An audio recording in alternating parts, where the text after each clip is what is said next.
6 months ago, I started something called shadow work, and what I discovered lurking in the darkest parts of my psyche literally changed everything. I found rage I didn't know existed, shame so deep it made me physically sick, and parts of myself that I'd been running from my entire life. But here's the shocking part.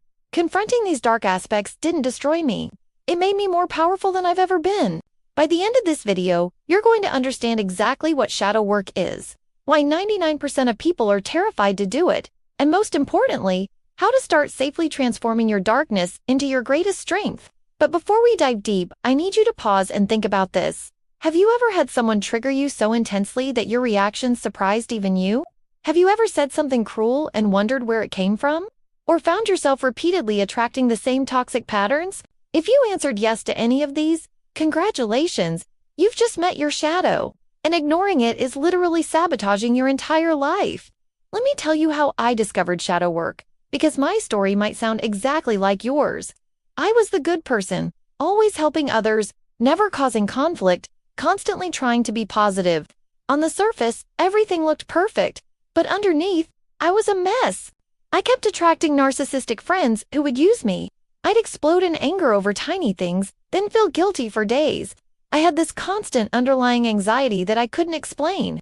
And no matter how much therapy, meditation, or self-help I did, these patterns kept repeating. Then I stumbled across something called shadow work, and everything made sense. Carl Jung, the famous psychologist, said that until you make the unconscious conscious, it will direct your life and you will call it fate. That hit me like a lightning bolt. What is shadow work? So what exactly is shadow work? Your shadow is everything about yourself that you've rejected, repressed, or denied. It's not evil, it's just hidden. Jung called it the thing you have no wish to be. Here's how it works. As children, we learn what gets us love and acceptance. If anger wasn't allowed in your family, you shoved that part of yourself into the shadow. If being vulnerable got you hurt, you rejected your sensitivity. If being confident was seen as showing off, you buried your natural leadership. But here's the problem. What we resist persists. These rejected parts don't disappear.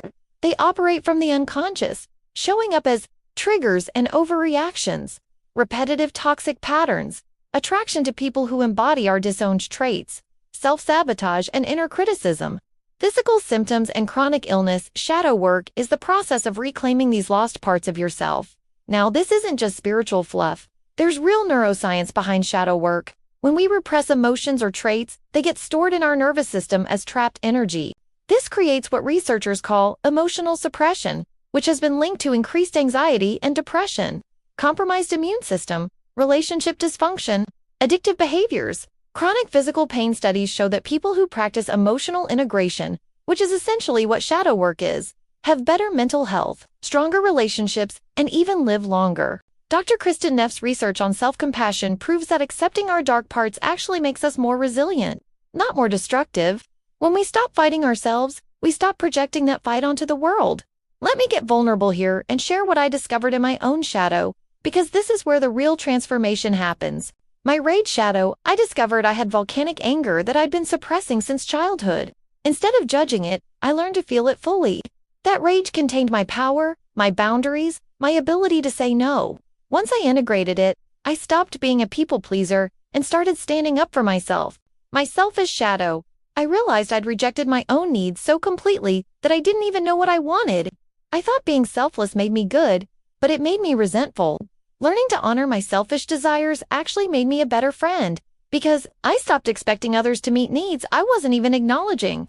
My arrogant shadow, this was the hardest one. I discovered I'd been performing humility to avoid the risk of being seen as arrogant, but that false humility was actually ego in disguise. When I embraced my natural confidence and stopped playing small, I could finally serve others from a place of genuine strength. The pattern became clear. Every trait I'd judged in others was something I'd rejected in myself. Now, here's how you can start your own shadow work journey. But first, a warning. This work can bring up intense emotions. If you have severe trauma or mental health conditions, please work with a qualified therapist. Step 1. The mirror method. Pay attention to your triggers. When someone annoys you, ask, how am I like this person? This isn't about blame, it's about recognition.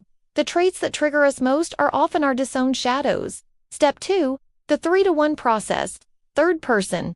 That person is so manipulative, Second person, you are so manipulative. Talking to that trait. First person, I am manipulative. Owning the shadow, then explore. How am I manipulative? When do I manipulate? How can I express this energy in healthy ways? Step 3. Dream work. Your dreams are shadow gold. Keep a dream journal and pay attention to the bad characters. They're often representing rejected parts of yourself trying to get your attention. Step 4.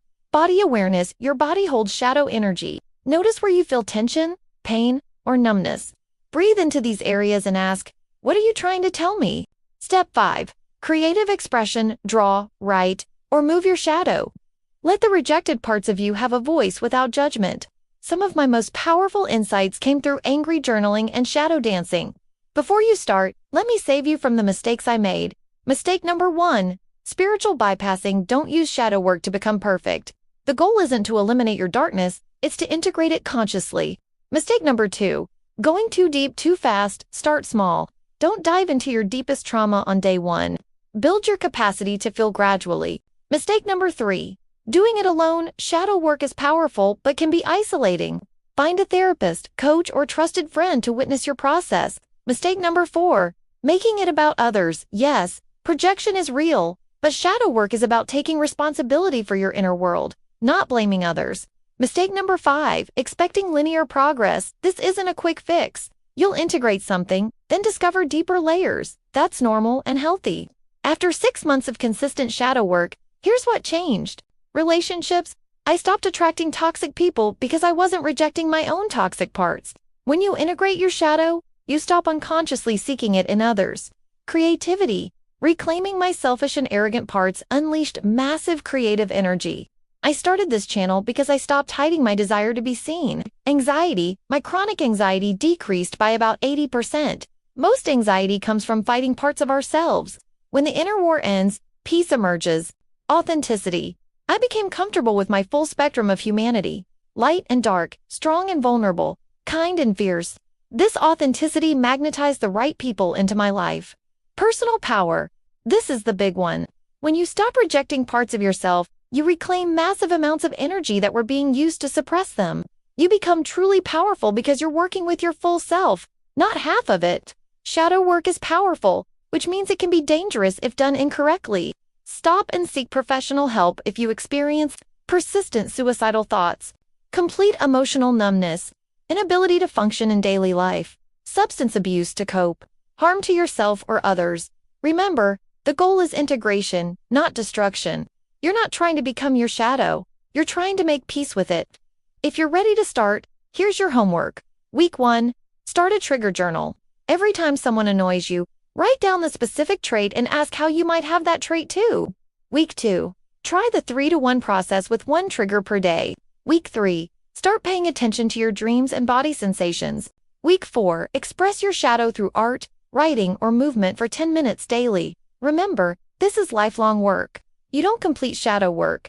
You develop an ongoing relationship with your unconscious, but the rewards are extraordinary. Wholeness, authenticity, and genuine personal power. Your shadow isn't your enemy, it's your hidden treasure. Every trait you've rejected about yourself contains medicine you need.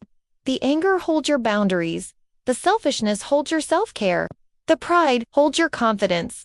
If this video resonated with you, hit that like button and subscribe because I'll be sharing advanced shadow work techniques, common integration challenges, and real transformation stories in upcoming videos. Drop a comment below with one trait that really triggers you and other people. Let's start doing this shadow work together as a community. And remember, you're not broken, you're not too much or not enough. You're a complete human being learning to love all parts of yourself. I'll see you in the next video where we're diving deep into shadow work for relationships and why you keep attracting the same type of toxic partner. Until then, be brave enough to look in the mirror, all of it.